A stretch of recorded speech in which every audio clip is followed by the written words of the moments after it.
Então, nós estamos aqui para falar de língua portuguesa, que é a nossa grande mãe, que só nos maltrata se a gente não cuida bem dela. Nós vamos falar sobre projetos de pesquisa. Nunca se foi tão necessário ter projetos de pesquisa como agora, né? A ideia do projeto de pesquisa é uma etapa de todo um caminho de estudo, de busca por dados, de compreensão do objeto a que você pretende estudar. São fundamentais. Geralmente, o ambiente acadêmico é que utiliza mais esse recurso, essa ideia, porque é um ambiente científico, com ambientação, com gente especializada, com profissionais especializados, mas não é uma, o único lugar em que você possa trabalhar com um projeto de pesquisa. Umas informações importantes. Hoje, a gente está vendo que o conhecimento é uma ferramenta fundamental e que o fingir conhecimento também é. Quando a gente vai propor uma ação de pesquisa, a gente tem que focar, delimitar o assunto, ao invés de querer falar de tudo muito genericamente. Eu vou falar das questões ecológicas do Distrito Federal. Escolhe um pedacinho disso aí para trabalhar, que aí você vai ter profundidade. Muito amplo, generalista, fazendo recortes, mais profundidade. O projeto, portanto, deve ser objetivo. Não fique enrolando, falando das belezas, das maravilhas da natureza. Vai direto. Esse projeto pretende trabalhar isso por essa maneira, com esse método, procura resolver essas questões, comprovar ou não essas hipóteses. Por isso que ele não tem que mostrar, nossa, olha como eu sou erudito, como eu sou blá blá blá. Não. A pessoa que lê tem que saber desde o começo do que você pretende. Por isso que você tem que fazer uma delimitação. Quando eu entrei no projeto de iniciação científica do PIBIC, do UFG, eu queria trabalhar toda a gramática da língua no QNIC. Eu trabalhava com língua indígena. A minha orientadora deu uma risada e deixou eu apanhar sozinha. Ao final de 4 anos, eu tinha feito o estudo da sílaba da língua no QNIC. Isso é estudo em profundidade. O projeto trabalha com hipóteses, portanto, a não comprovação delas também é um resultado. Isso aqui não é aquela roubadinha que você dá olhando no final do livro da matemática, vendo ali o resultado e fazendo forçar a dar esse resultado depois. Isso não pode acontecer. Não, a hipótese não se comprovar é um dado tão importante quanto ela se comprovar. A gente pode usar, por exemplo, os testes da vacina agora contra o Covid. Nos testes, olha, isso aqui funcionou, isso aqui provocou muitos efeitos colaterais e não teve efeitos duradouros, ou seja, essa não comprovação, esse resultado que não era o que se esperava, já faz o avanço do conhecimento. Então, esse caminho aqui não funciona, vamos para o próximo. O projeto de pesquisa que vai ser executado, bem executado, ele não está lá para forçar resultados, a não ser que você esteja numa organização mafiosa, tipo esse pessoal que fiscaliza as obras de Brumadinho, né? Que a gente sabe que você pode fingir que um dado realmente existe. O projeto deve objetivar contribuir com a área em que se propõe a trabalhar. Ele não é algo que você, eu vou fazer um negocinho aqui, é uma pesquisa. Não. Você vai trabalhar com a área de conhecimento, letras e linguística, controle ambiental, engenharia civil. Qual é a contribuição do seu projeto para a área a que ele se destina? Eu vou testar uma nova metodologia, eu vou acrescentar novos dados, eu vou trabalhar por outra perspectiva, vou fazer uma revisão de métodos. Tem que ter um avanço. Quando eu falo de avanço, não quer dizer que você, nossa, saí aqui da invenção da roda e fui para a Lua. Mas é a contribuição. O conhecimento ele não se faz por saltos. Até parece. Você pensa, nossa, há 20 anos não tinha nem celular e agora o celular virou o nosso companheiro, o nosso amante, o nosso amor da nossa vida. Não é assim, não foi salto. Havia uma série de conhecimentos sendo construídos, de pesquisas que foram se enredando, que foram contribuindo umas com as outras. E aí você vê aquilo que parece que foi feito do nada. A pesquisa ela vem contribuindo e quanto mais pessoas pesquisando, mais a área vai evoluir. Obedecer às regras de formatação. Lembra que você, sei lá se fez isso, né? A gente é mais velhinho, tinha as capas de trabalho que era tudo colorido e colocava uns desenhos e tinha até umas letrinhas para você fazer o formato bonitinho. Isso é um absurdo para trabalho acadêmico, tá? A gente não está mais na quinta série. Regra de formatação não é assim, eu vou colocar a fonte 16 porque eu escrevi pouco para dar volume, né? Vou apertar as margens, não. A formatação, ela é rígida. Geralmente, você vai ter espaçamento já registrado pelo lugar que você pretende submeter o projeto e pela BNT, que a gente vai ver mais para frente. Então, não tem isso de variar a letra, colocar a letra bonitinha, aumentar, diminuir. A letra 12 e as margens 2, 2, 2 ou 3, né, que a gente vai ver mais para frente, que são 3 à esquerda, no superior, 2 na direita, no inferior. Isso depende muito de onde você vai submeter o seu projeto. É uma das etapas fundamentais da pesquisa. É como se você tivesse um mapa, uma orientação firme de como você vai conduzir esse processo de pesquisa. Objetivos muito claros do que você pretende, de como você pretende, qual o produto que você deseja gerar. Essa clareza é o projeto que vai dar. Daí a relevância dele. Eu vou estudar ali para ver o que acontece, eu não sei direito o que, eu pretendo, eu vou vendo no caminho. Não é assim que funciona. Ele tem que ter uma marcação já toda programada e isso acontece no projeto de pesquisa. A vida de quem trabalha com projetos de pesquisa, de extensão, que trabalha construindo relatórios profissionalmente, ou que vai para o meio acadêmico, é toda centrada nisso. Normas da ABNT. Para cada coisa você vai ter uma norma. Essa norma aqui, por exemplo, 1587 de 2011, é especificamente para a construção de projetos de pesquisa. Então agora eu quero saber como eu vou fazer as referências. Aí você vai ter uma outra norma para isso. É uma norma puxando a outra, como se fosse assim, a história das 1001 noites. Cada uma, você lê uma e já busca para complementar essa primeira que você leu. E elas são para serem seguidas. Você não sai no freestyle para produzir algo desse sentido.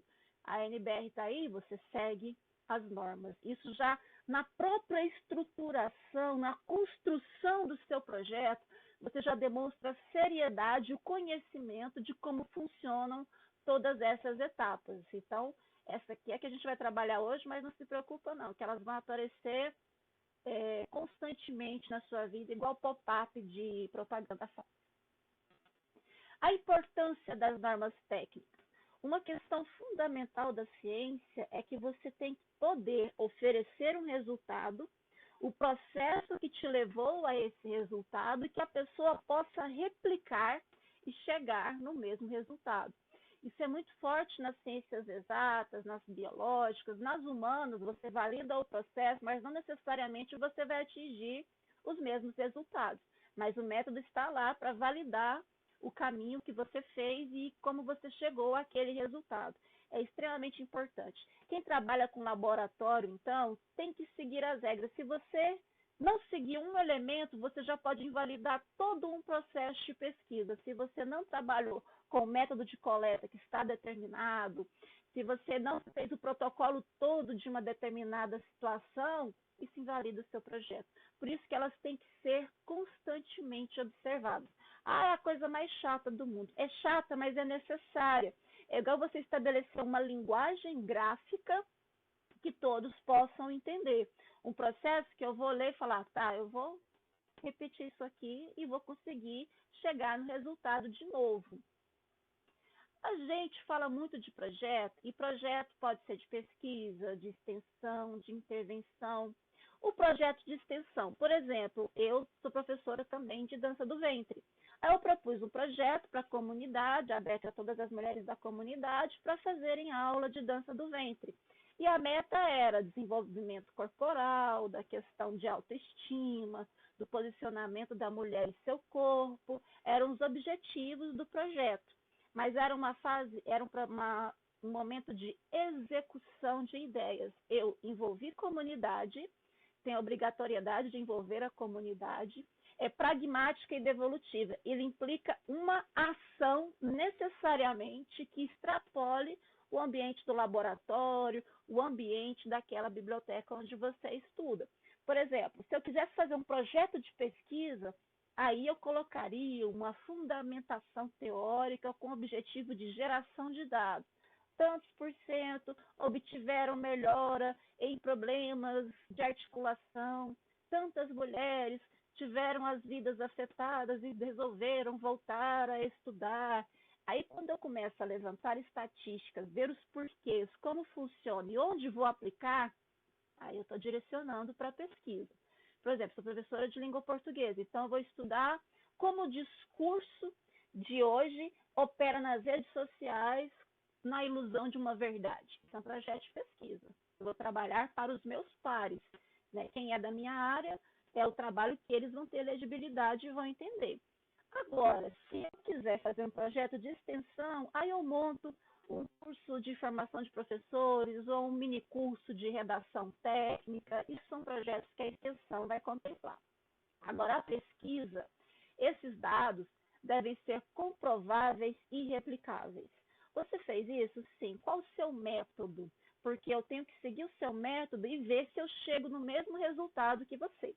É mais ou menos você fazer uma terapia quântica, germinativa, do cosmos, né? Que se você todos os dias você vai se curar de qualquer doença. Falar é fácil. Agora, existe uma pesquisa comprovando, existe o contraditório dessa pesquisa, onde é que ela foi veiculada, por quê? Você tem que ter a validação da comunidade especialista daquela área. Tá, então eu produzi uma vacina, onde são os meios, quais os laboratórios, quem os responsáveis, tinha qualificação técnica para isso, é uma pesquisa que pode ser replicada e os resultados vão chegar, se aproximar o máximo possível do que foi feito ali. Imagina, por exemplo, um cirurgião cardíaco.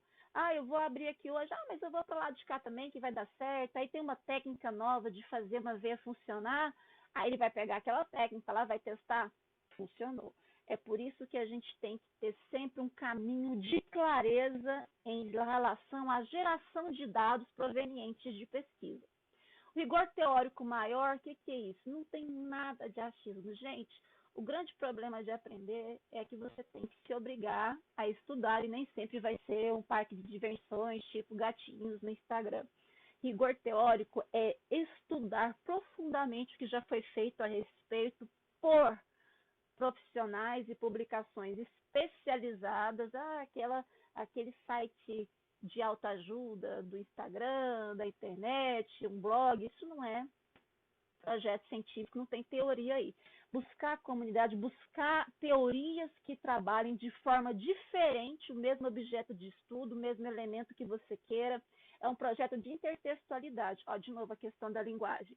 Você lê várias teorias, ver o que há de semelhante entre elas, o que há de distancia, o que falta, qual a teoria que você acha mais abrangente, mais produtiva para a sua ideia e quais as falhas. Isso é um processo de construção de conhecimento, não é anotar o que um falou, o outro falou, não. Tudo isso tem que vir na construção do pensamento em torno dessa pesquisa.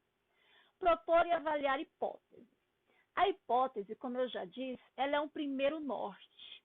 Se ela vai ser comprovada ou não, tudo isso são dados.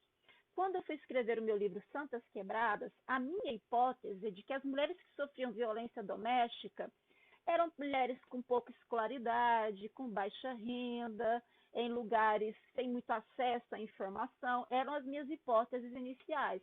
Mas quando eu fui a campo e fui fazer a pesquisa, ouvindo essas mulheres, cada uma das suas histórias, as minhas hipóteses caíram por terra, porque eu tinha engenheiras, eu tinha adolescentes, mulheres de alto poder aquisitivo, a faxineira.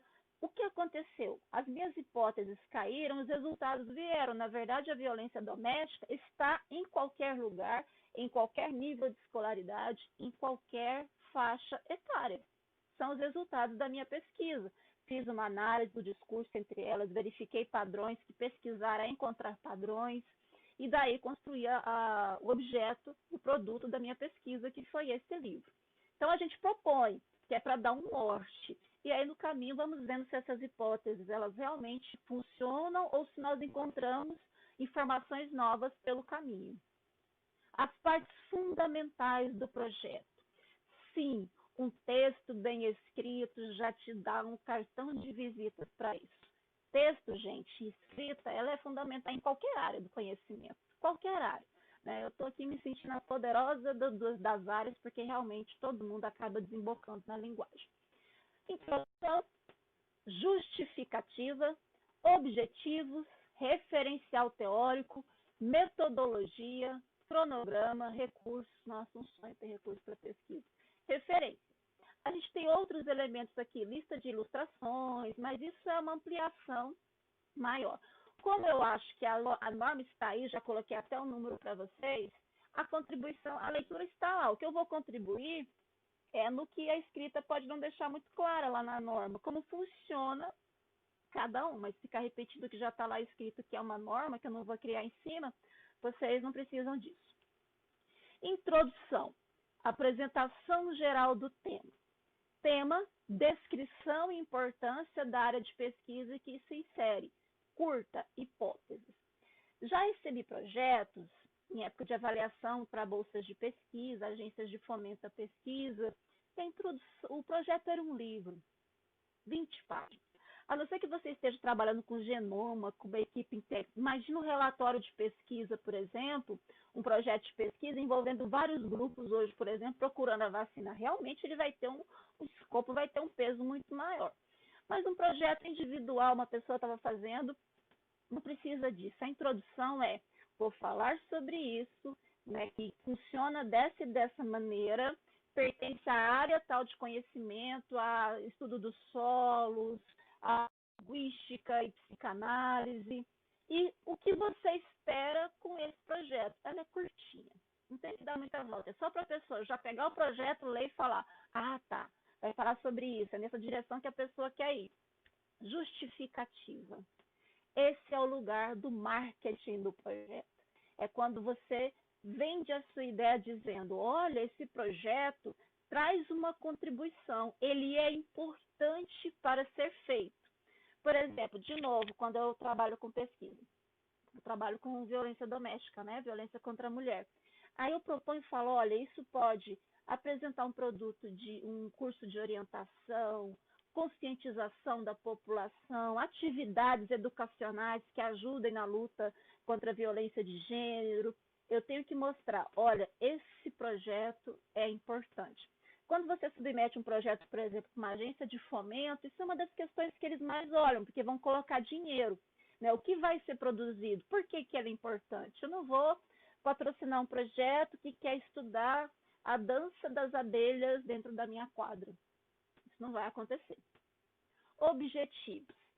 Fundamental. Na escrita dos objetivos, você escreve tudo por verbo.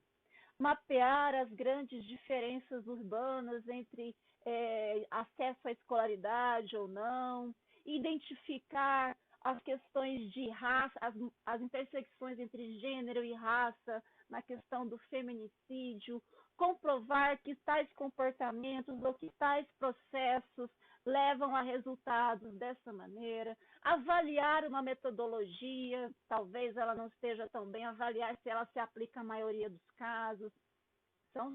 Porque o verbo, ele é o elemento gramatical da ação, certo? O objetivo é ação. Olha, eu vou implementar esse projeto porque eu quero fazer isso aqui. Essa é a minha meta. Aqui, gente, é o nervo, é a alma do projeto.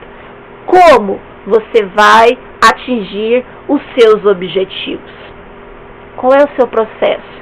Eu vou começar coletando dados, levantando bibliografia, eu vou para o laboratório e vou testar dentro de tais variáveis, dentro de tais ambientes. Tem que estar muito claro, porque é na metodologia que você vai dizer se o seu projeto, as conclusões do seu projeto de pesquisa, da sua pesquisa, são válidas ou não. Por exemplo, nos Estados Unidos, eu estava lendo agora no jornal que uma pessoa foi solta porque o policial não leu os direitos dele.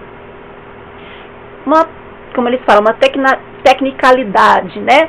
um aspecto técnico, mas você tem que seguir aquele protocolo inteirinho para validar o seu processo. Isso aqui é a alma do seu projeto, tem que ter clareza. Para ter clareza, você tem que ter conhecimento. A pesquisa vai fazer avançar o conhecimento, mas para que você comece a pesquisa, você já deve ter conhecimento para fazer o passo adiante. Você não pode falar, vou subir a escada e você já está lá no topo. Não. Qual o conhecimento que você tem, qual o fôlego de conhecimento que você tem para poder gerar o próximo conhecimento. E essa metodologia é algo que tem que ser validado. Eu tenho fibromialgia, por exemplo. Aí a gente fala assim, se você tomar suco de couve todo dia. Aí eu falo, mas qual é a pesquisa que comprova isso? Não, porque a vizinha do meu tio, que é casada com um cara lá técnico do hospital no interior do Mato Grosso, isso não me dá nenhuma garantia. Meu tio não é um fato científico. A minha avó sabe muito, mas para ela, hoje eu sei que o chá de boldo funciona, porque funciona empiricamente, segundo, porque tem estudos demonstrando porque essas substâncias funcionam. Se o seu tio não é um fato científico, você tem que buscar os processos realizados, quantas pessoas, teve teste cego, houve o uso de placebo, há quanto tempo isso funcionou, quando foi aplicado, em qual horário do dia, isso tudo tem que estar muito claro aqui. E você não pode no meio do caminho falar assim, eu vou pegar um pouquinho de cada coisa, eu vou começar com a teoria A, aí a teoria A não deu conta disso aqui, eu pego a B, depois eu vou mais para cá, eu pego a C, você vai construindo um Frankenstein que atenda ao que você quer. Não existe isso. Você escolheu uma metodologia, você escolheu um ambiente teórico, você vai seguir aí. Você pode apontar falhas, coisas que precisam ser melhoradas, mas você não vai sair pulando, fazendo pupurri de processos não, tá bom? Referencial teórico. Esse é o lugar que me dá emoção, porque é aqui que está quem pode colocar esse projeto de pesquisa em ação ou não.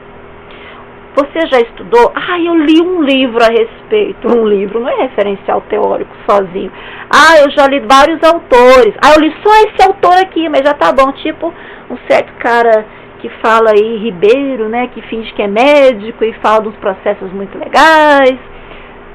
Você tem que estudar, você tem que ter formação. E essa teoria, ela não acaba nunca. Toda hora tem gente construindo conhecimento. Então toda hora você tem que se atualizar, continuar estudando. Esse caminho já construído Souza já construiu o caminho dizendo que tais elementos genéticos interferem diretamente na gravidade da infecção pelo Covid-19, por exemplo. Mas tem o Alves que contesta um pouco esses resultados. Acabei de ler no jornal que aquela distância de 2 metros é baseado no negócio de 1840, que tem vírus, dependendo da situação, que viaja 8 metros.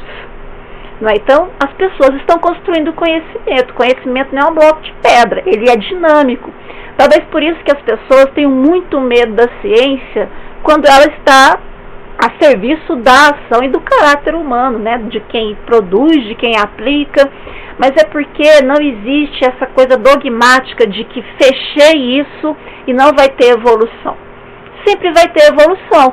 Às vezes você faz um projeto, desenvolve. Stephen Hawking fez uma tese de doutorado premiada e depois do futuro ele renegou. Eu falei, estava tudo errado, não é assim mais.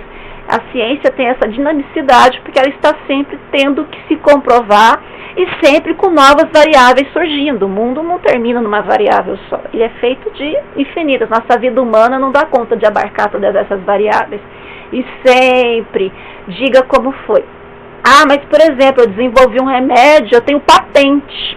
Você fala a composição, você dá as informações técnicas. Agora, o processo de se chegar a esse lugar, aí sim, você não vai divulgar para o grande público porque você tem o direito de explorar aquilo. Apesar de que as pessoas podem fazer o processo reverso e acabar descobrindo como funciona, né? Então, é os genéricos para a gente ver isso. Cronograma. Mas eu tenho que fazer dia a dia? Não, por exemplo, eu estou agora com um projeto de pesquisa em que eu vou mostrar como a literatura consegue ensinar gramática, a gramática estrutural mesmo. Eu coloquei, o primeiro passo é fazer um levantamento do que já foi construído, seja de material teórico, seja de material prático, de aplicação.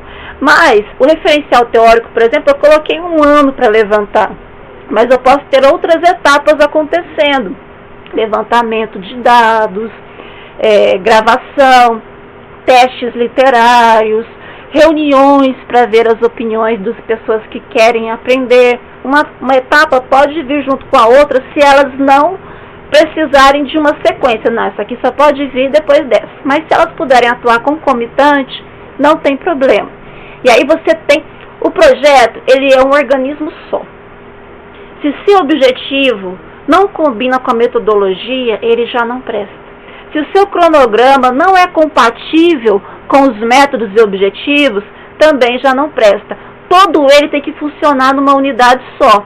Quando você lê o projeto, você tem que ver se está tudo encaixado direitinho. O tempo que vai gastar, como vai fazer, o que vai estudar, qual produto que vai ser gerado. Se você tiver um descompasso de informação entre essas partes, é um projeto que vai ser gongado. Recursos, gente, recursos. A gente que é de humanas fica tão felizinho com os milhos, né? E aí tem a área que ganha milhões de recursos para fazer as coisas, o povo da agronomia. Acho legal eles ganharem milhões. Eu também queria ganhar milhões, eu só acho que tá errado eu não ganhar também para fazer pesquisa. Às vezes a gente faz com muito pouco, a gente administra a miséria mesmo para produzir ciência nesse país. Mas aí veio o dinheiro, ao contrário daqueles que podem receber 89 mil aí e não saber de onde veio, a gente tem que comprovar tudo. Então, a discriminação dos recursos é detalhadíssima. Nossa, quando eu fui prestar conta do meu projeto do Santas Quebradas, tantos orçamentos, com CNPJ, com empresas com endereço físico, aí depois você escolhe o melhor orçamento, na hora de aplicar, todas as notas fiscais, aí você tem que guardar essas notas por 5 anos, porque em qualquer momento podem te pedir a prestação de contas disso, quanto você vai gastar com equipamento, com pagamento de pessoas, e aí não pode ser uma empresa qualquer, ela tem que poder ser rastreada, mas se você tem os recursos, agora, por exemplo, eu quero publicar um livro físico, não é um e-book, aí eu coloco como recursos R$1.000 para publicar esse livro, não funciona, não dá, então eles também têm que ser compatíveis com o que você vai precisar para implementar a metodologia do seu trabalho, da sua pesquisa. Anexos, você pode colocar aqui uma pesquisa que já foi feita, um gráfico, uma tabela, tá? Isso aqui, ele não é uma coisa obrigatória. Antes de mais nada, a gente também trabalha com a ideia das referências do que você colocou. Se você citou ABC no seu texto, vai ter que vir nas referências bibliográficas lá embaixo. Mas eu li 20. Você não vai colocar os 20 que você leu, você colocar aqueles que efetivamente estavam no seu texto. E para fazer referências bibliográficas é uma outra norma. Mas você tem até programa de computador que você joga lá, não tem que decorar isso. Tem que compreender e saber ler quando essas informações chegam. E aprender é a viagem mais sagrada de toda a gente. Se não fosse para aprender, a gente só estaria aqui gerando mosquito da dengue, né? Abraço!